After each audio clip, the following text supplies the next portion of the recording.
오늘은 말 잘하는 사람의 특징에 대해서 살펴볼 겁니다. 여러분 주변에 말 잘하는 사람 있죠? 한번 떠올려 보세요. 누구죠? 여러분의 친구일 수도 있고 가족일 수도 있고 혹은 뭐 직장 동료일 수도 있고요. 그럼 그 사람이 왜 말을 잘한다 라고 생각하시나요? 말이 막 청산유수처럼 막 나옵니까? 아니면 그 사람이 말하면 아주 논리정연합니까? 혹은 그 사람은 말할 때 아주 똑똑해 보이나요? 뭐 여러 가지 그런 이유가 있을 수 있습니다. 그럼 이번엔 질문을 좀 다르게 드려볼게요. 연예인 중에 여러분이 직접 만나서 대화해보고 싶은 사람은 누굽니까?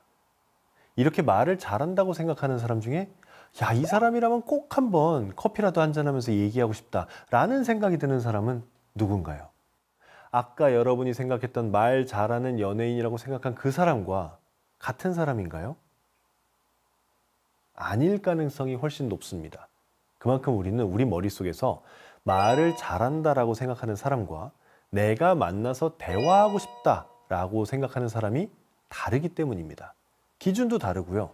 기준이 다르니까 그렇게 선정하는 그 사람도 다르기 마련입니다.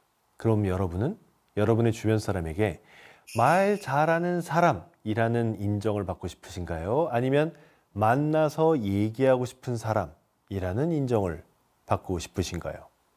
아마도 이 후자, 만나서 얘기하고 싶은 사람일 겁니다. 그러면 어떤 사람이 만나서 얘기하고 싶은 사람? 혹은 커피라도 한잔하면서 시간을 보내고 싶은 사람일까요? 말하기 스킬에 아주 중요한 부분이 하나 있습니다. 이 부분을 우리는 경청이라고 합니다. 남의 말을 잘 들어주는 걸 경청이라고 하죠. 그리고 남의 말을 들으면서 깊게 공감하면서 듣는 걸 공감적 경청이라고 하기도 합니다. 저는 경청이라는 말 자체에 이미 깊이 공감한다라는 뜻이 포함되어 있다고 생각을 해요. 그래서 경청을 잘하는 게 내가 언제든지 함께 대화하고 싶은 사람이 되는 가장 중요한 핵심 포인트예요. 그런데 경청을 잘한다는 게 참 어려운 일입니다. 아니, 남의 말 듣기만 하는데 뭐가 어렵겠어요? 라고 생각하기 쉽지만 실제로 우리 주변에 경청을 잘한다라고 생각하는 사람이 몇 명 없는 것만 봐도 알 수 있습니다. 제가 제 인생의 스승처럼 모시는 분이 있어요. 데일 카네기예요. 이 사람이 쓴 여러 가지 책 중에 저는 딱 두 권의 책을 제 인생의 책으로 모시고 있는데 그 책 중에 하나에서 데일 카네기가 이런 말을 합니다. 경청이야말로 인간 사회의 가장 드문 재능 중에 하나다. 우리 주변에 말 잘하는 사람, 골프 잘 치는 사람, 축구 잘하는 사람, 뭐 많은 종류의 기능을 가진 사람들이 많지만 경청을 잘하는 사람은 정말 찾기가 힘듭니다. 정말 드물어요. 경청을 잘하는 사람, TV에 나오는 유명한 사람 중에 생각해 볼까요? 일단 저는 제일 먼저 생각나는 건 유재석 씨입니다. 여러분, 유재석 씨가 하는 인터뷰 프로가 있어요. 그 프로가 처음에는 퀴즈 내면 돈 주는 프로였어요. 퀴즈 성공하면 100만 원인가 주는 프로그램이었다고요. 근데 그 프로그램이 지금의 인터뷰 프로그램으로 자리 잡기까지, 그냥 인터뷰 프로그램이 아니라 대한민국 최고의 인터뷰 프로그램으로 자리 잡기까지, 지금 대한민국에서 나 하고 싶은 말 있다, 나 공부 좀 했다, 나 최근에 책 썼다 하는 모든 사람들이 출연하고 싶은 그런 프로그램이 되기까지 유재석 씨의 경청의 힘이 그 모든 걸 만들어낸 거라고 생각하셔야 됩니다. 유재석 씨가 하는 어떤 모습이 그렇게 경청이 되는, 좋은 경청의 사인이 되는 건지 이 부분을 집중해서 살펴보시기 바랍니다. 유재석 씨가 도대체 뭐라고 말했길래, 유재석 씨가 도대체 어떻게 상대방의 얘기를 들었길래 상대방이 그렇게 미주알 고주알 자기 있는 얘기 없는 얘기 속에 있는 모든 얘기를 다 털어놓고 있는지 그거를 잘 살펴봐 주세요. 제가 살펴본 걸 먼저 여러분께 말씀드릴게요. 유재석 씨는요, 단 한 번도 상반신을 뒤로 대고 얘기한 적이 없어요. 여러분, 제가 지금 얘기하니까 생각나시죠? 유재석 씨가 누군가랑 얘기할 때 이렇게 하고 얘기하고 있는 거 본 적 있습니까? 한 번도 없을걸요? 유재석 씨는 항상 몸을 앞으로 기울이고 있습니다. 지금부터 보세요. 단 1분도 그걸 어기지 않아요. 상대방이 중요한 말을 하고 있을 때 단 1분도 어기지 않는다고요. 항상 상대방을 향해서 온몸이 향해 있는 거예요. 그리고 그 프로는 셋이 나란히 앉아 있기 때문에 좀 어려움이 있죠. 그러니까 제가 제 몸을 정면을 제 말하는 사람을 향해서, 저한테 말하는 사람을 향해서 이렇게 앉을 수도 있잖아요. 근데 그 프로그램은 나란히 앉으니까 이게 안 된단 말이에요. 안 되는 와중에도 약간 몸을 틀어서 그 말하는 사람 쪽을 항상 향해 있습니다. 그리고 고개는 그 사람을 최대한 보려고 노력하고요. 유재석 씨는 말하는 사람이 더 편하게 그들의 모든 하고 싶은 말을 다 끌어내기 위해서 그 사람을 정면으로 향해서 말을 하려고 노력을 하는 거죠. 그리고 눈동자도 그 사람을 향해 있고, 그 사람이 말하는 동안에는 자기 모든 신경을 집중해서 그 사람을 바라보고 있는 거예요. 그 사람으로 하여금 정말 기분이 안 좋아질 수가 없도록. 이런 태도를 가진 사람이 한 명이 더 있습니다. 바로 심리학자, 특히 육아에 관한 걸로 여러분에게 유명한 오은영 박사님이세요.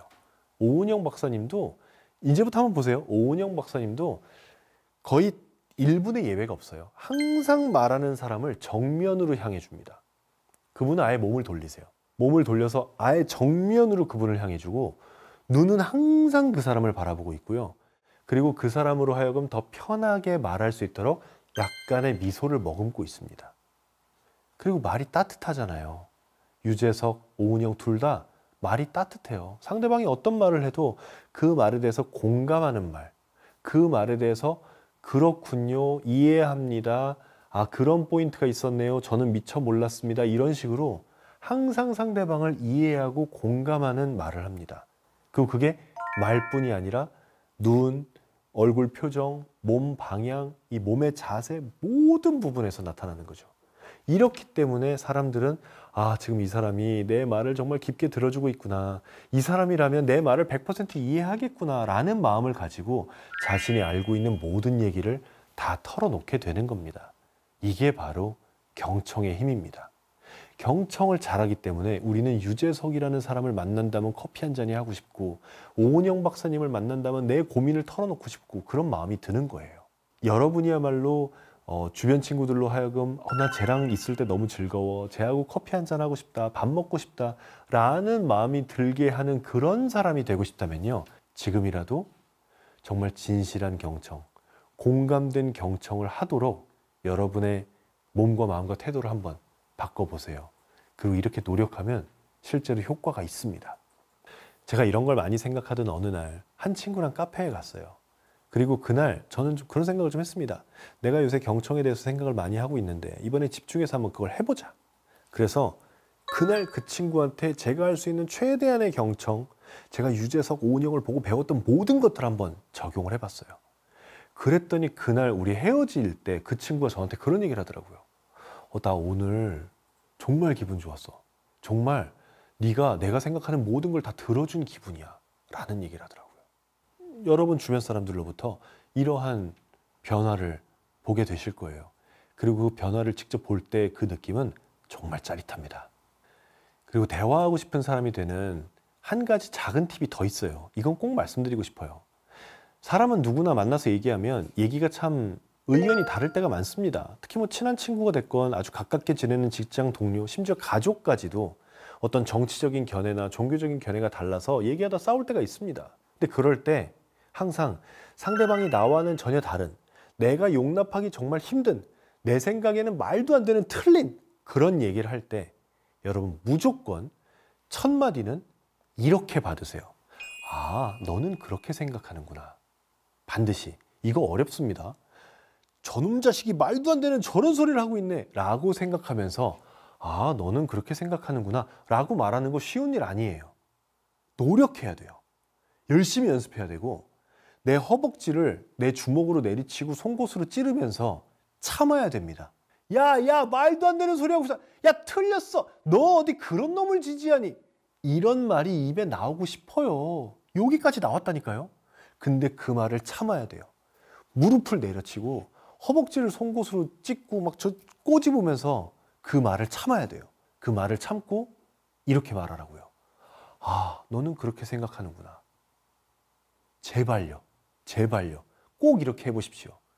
여러분, 생각은요, 다 달라요. 그의 생각이 나와 다르다고 해서 그는 틀렸고 내가 맞는 게 아닙니다. 그렇지가 않아요. 내 가족일 수도 있고요. 내 친척일 수도 있고요. 내 가장 친구 혹은 내 가장 친한 친구의 부모님일 수도 있어요. 그런 사람들이 나와 아주 다른 정치적인 의견을 갖고 있는 사람일 수도 있다니까요. 그럼 이 사람들을 다 몹쓸 놈들 취급할 건가요? 이 사람들은 다 틀린 사람들인가요? 한국에 존재하지 말아야 되는 사람인가요? 아닙니다. 그냥 생각이 다 다른 사람들이 있는 거죠. 그리고 이렇게 생각이 다 다른 사람들이 있을 때 이 서로 다른 생각을 공유하고 교류하고 그런 생각을 나누면서 주고받으면서 얘기를 하는 게 이거요. 맞들이기 시작하면 이상 재밌는 게 없습니다.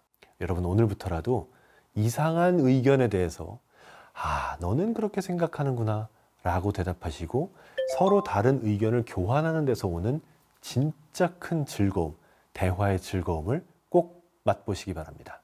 오늘은 말하고 싶은 사람, 내가 더 대화하고 싶은 사람이 되기 위해서 경청과 또 인정에 대해서 얘기를 나눠봤습니다.